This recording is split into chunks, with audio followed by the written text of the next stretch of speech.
out. She sold this place. I heard somebody at the ball, and they're selling this place.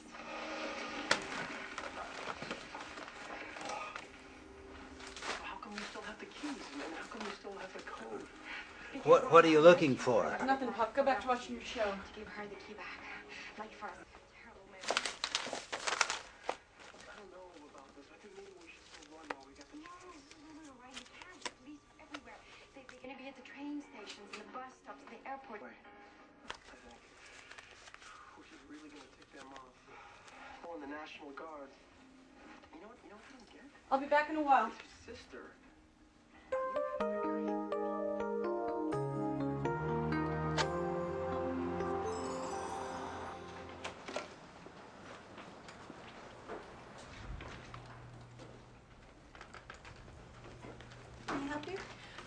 This card doesn't work. Why can't I get my money out of the machine? When I used it earlier, it was fine. Maybe you've exceeded the limit for today. May I see your card?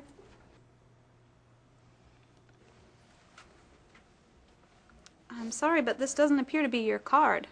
Well, it's my father-in-law's, but he asked me to get some cash for him. He needs to go to the store today. Just give it back. I'll try again tomorrow. I'm sorry, but bank policy is I'm going to need to hold on to this and contact Mr. Franklin. If you'd care to bring him in, I'm sure we can straighten out this whole matter. I can't believe this. This woman just tried to commit a crime.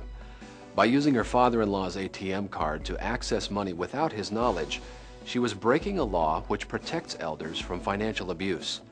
This kind of situation happens all too often.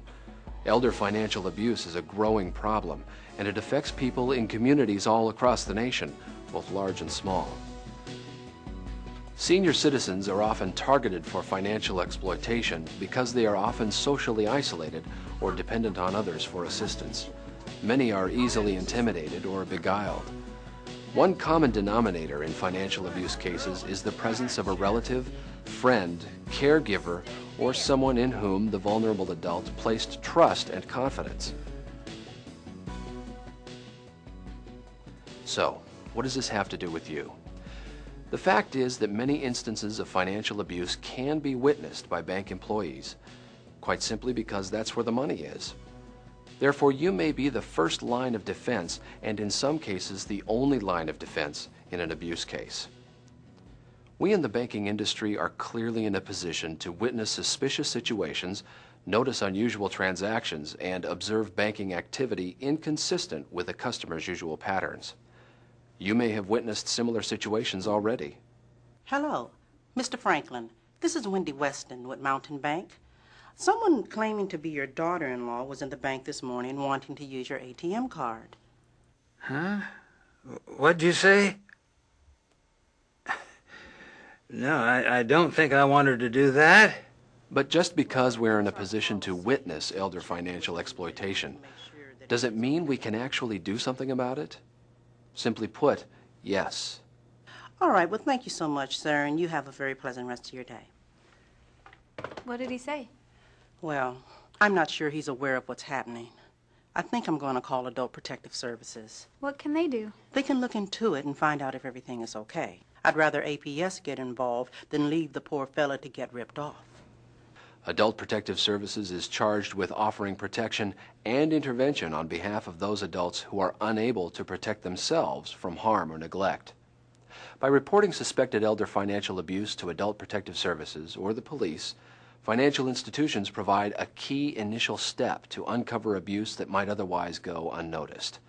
In other words, reporting such cases is good customer service. The stories you're about to see are based on real cases.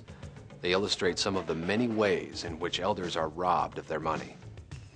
Mrs. Roberts wants me to have power of attorney for her. Can you do that here? Mrs. Roberts, is that correct? Do you want Miss Simpson here to have power of attorney? I don't know what you're talking about. She's not all together up here, you know. That's why I need to have power of attorney. Well, actually, we don't do that at this office. One day, an elderly customer, Mrs. Roberts, came into the bank with her caregiver. It looked to me like Mrs. Roberts was very confused. Her caregiver was trying to obtain power of attorney. be done. When I told the caregiver that the bank couldn't grant power of attorney and they would need to see a lawyer, she became quite irritated. After some complaining, she took Mrs. Roberts and left the bank. I was really uncomfortable about the situation. It just didn't feel right. So I spoke with my supervisor, and he called the local Adult Protective Services office. They immediately got involved and went to visit Mrs. Roberts by herself at home to see if she understood what was going on. APS determined that Mrs. Roberts was not able to make an informed decision and took steps to protect her. The next day, APS called my supervisor. We also contacted all our other area branches to inform them of the situation. It turns out the caregiver had started going to various branch drive-thrus trying to obtain funds. To say the least, the caregiver was fired and the police were notified. I can't help but think about what could have happened if we hadn't done something about the situation. As witnessed in this story, the customer could have lost a lot of money if it had not been for the actions taken by the bank employee. And this is a key point. She chose to take action. As illustrated here, it's not the bank's job to investigate these situations. All you need to do is report it to your supervisor whenever you observe something suspicious. As much as possible, get to know your elderly customers and become familiar with their banking habits.